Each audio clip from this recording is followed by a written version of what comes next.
आज की इस वीडियो में हम बात करने वाले हैं एआई या फिर आर्टिफिशियल इंटेलिजेंस के बारे में। अब ये दो वर्ड्स को लेके बना हुआ है, आर्टिफिशियल एंड इंटेलिजेंस। अब इनका मतलब क्या है? आर्टिफिशियल होता है नॉन नेचुरल, जो कि नेचुरल ना हो, और इंटेलिजेंस का मतलब चीज़ों को याद करने की कैपेबिलिटी, प्रॉब्लम्स को सॉल्व करने की कैपेबिलिटी, या फिर चीज़ों को समझने की कैपेबिलिटी। तो आप इससे मान के चलिए, जिस तरह से हम चीज़ों को समझते हैं, सोचते हैं, प्रॉब्लम्स को सॉल्व करते हैं, अगर वही कैपेबिलिटी हम मशीन्स में डाल दें। मशीन्स का मतलब ये नहीं है रोबोट्स की बात कर रहा हूँ मैं, यहाँ पे रोबोट्स की बात नहीं कर रहा मैं। कोई मशीन कुछ भी हो सकती है, एक मोबाइल फ़ोन भी हो सकता है। तो इस तरह की कुछ भी कैपेबिलिटी अगर हम किसी भी मशीन में डाल दें, चाहे वो फ़ोन है या कोई भी डिवाइस है, तो उसको हम बोलेंगे आर्टिफिशियल इंटेलिजेंस।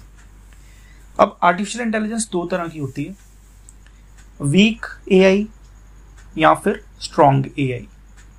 अब वीक एआई के अंदर कौन कौन सी चीज़ें आती हैं जो हम जनरल लाइफ में हमारी यूज़ करते हैं, हम अपने फ़ोन्स यूज़ करते हैं, उसके अंदर ऐप्स होती हैं बहुत सारी, या फिर आजकल कैमराज में आता है कि एआई कैमरा है, या फिर आपने ऐप्स जो सुनी होंगी, अमेजॉन अलेक्सा सुना हुआ है, एप्पल सीरी सुना होगा, गूगल असिस्टेंट सुना होगा, जिनसे आप कोई भी चीज़ पूछते हैं उसका आंसर वो दे देते हैं।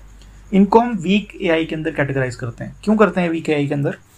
क्योंकि ये सारे जो हैं ये क्या करते हैं कि जब भी हम इनसे कोई क्वेश्चन पूछते हैं तो उस स्पेसिफिक कंपनी के सर्वर्स पे जो भी आंसर्स होते हैं ये उसका आंसर हमें दे देते हैं। तो इसलिए हम इसको वीक एआई के अंदर कैटेगराइज करते हैं। अब स्ट्रॉन्ग एआई क्या है? कोई ऐसा एआई जिसको रियल टाइम में चीज़ों को समझना पड़ता है, तो उसे हम स्ट्रॉन्ग एआई बोलते हैं। जैसे कि self driving cars. Self driving cars की बात करें तो आपने टेस्ला के बारे में सुना होगा, या फिर उबर की सेल्फ ड्राइविंग कार्स के बारे में सुना होगा, या गूगल के कुछ प्रोजेक्ट्स आ रहे हैं जो सेल्फ ड्राइविंग कार्स से रिलेटेड है। तो जब इस तरह की हम बात कर रहे हैं, जब हम पे रियल टाइम में आपको चीज़ों को समझना पड़ता है, तो उसको बोलते हैं स्ट्रॉन्ग एआई। अब ये यूज़ कहाँ कहाँ पे हो रहा है? फोन्स में बहुत ज़्यादा एआई आ रहा है कि कैमरा एआई है। अब वहाँ पे एआई कहाँ पे है? एआई अब कुछ अलग अलग कंपनीज अलग अलग तरह से एआई को इंट्रोड्यूस कर रही हैं। जैसे कहीं जगह पे फेस डिटेक्ट हो रहा है, ब्यूटिफिकेशन आपने सुना होगा, ब्यूटिफिकेशन के फीचर्स हैं, या फिर अगर हम बात करें कुछ फिल्टर्स आ रहे हैं अलग अलग तरह के। तो ये सारे जो मोड्स हैं, या फिर ये सारी जो चीज़ें या कैपेबिलिटी हैं फ़ोन्स के अंदर, जो कैमरास के अंदर डाली गई हैं, तो इनको हम एआई कंसिडर करते हैं। तो ये वीक एआई हैं। अब कुछ ऐप्स की बात करें तो गूगल लेंस अगर आपने यूज़ किया है तो आपको पता होगा, अगर आपने यूज़ नहीं किया तो आपको करना चाहिए। अब गूगल लेंस में क्या होता है? गूगल लेंस के थ्रू किसी चीज़ की फ़ोटो खींचते हैं तो वहाँ से वो उस फोटो के बारे में बहुत सारी इन्फॉर्मेशन इकट्ठी कर लेता है। अगर सपोज आपने किसी लैपटॉप की फ़ोटो खींची है तो वो समझ जाएगा, गूगल लेंस को ये पता चल जाएगा कि ये लैपटॉप की फ़ोटो है। तो जो ऐप है वो रिकॉग्नाइज कर लेती है। अब रिकॉग्नाइज कैसे करती है कि गूगल के सर्वर्स पे उससे रिलेटेड बहुत सारी फ़ोटोज़ होंगी। अब गूगल लेंस जो वो ऐप है उसको ट्रेन किया गया कि अगर इस तरह की कोई चीज़ आती है तो इसका मतलब कि ये लैपटॉप है, और इसको अब लैपटॉप की तरह के और रिजल्ट्स जो हैं वो हमें दिखाने हैं। इसमें कैरेक्टर रिकॉग्नाइजेशन का भी फीचर होता है। अब कैरेक्टर रिकॉग्नाइजेशन का क्या मतलब हुआ? मान लीजिए आपका एक टेक्स्ट है, कोई उसको उसमें कोई चीज़ लिखी हुई है और आप चाह रहे हैं कि आप उसको कॉपी कर पाएँ, पर कॉपी कैसे कर पाएंगे क्योंकि वो तो इमेज में है।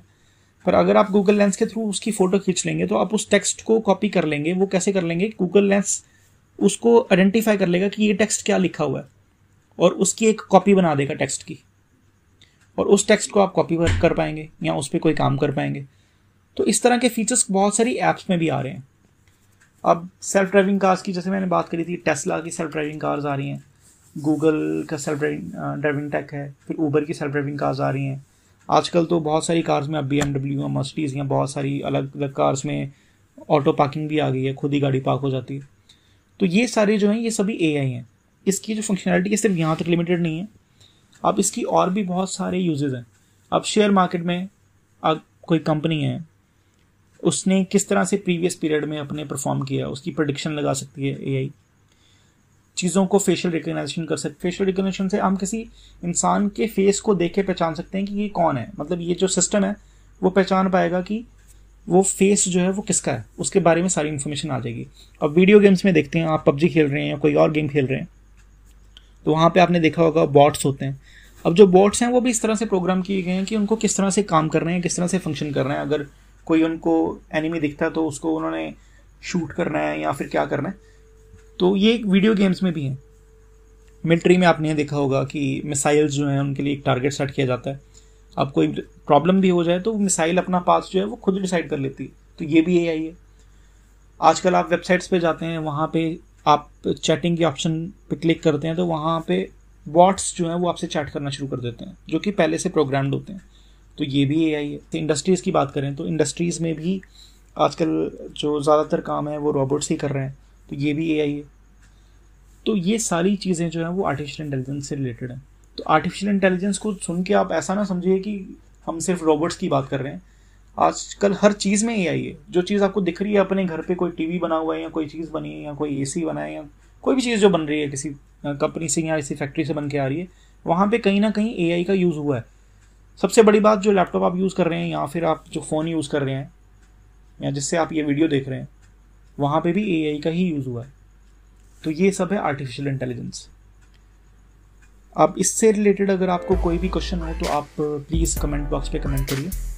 इसी तरह की और वीडियोस देखने के लिए प्लीज़ देखते रहिए AS Notes। Thank you.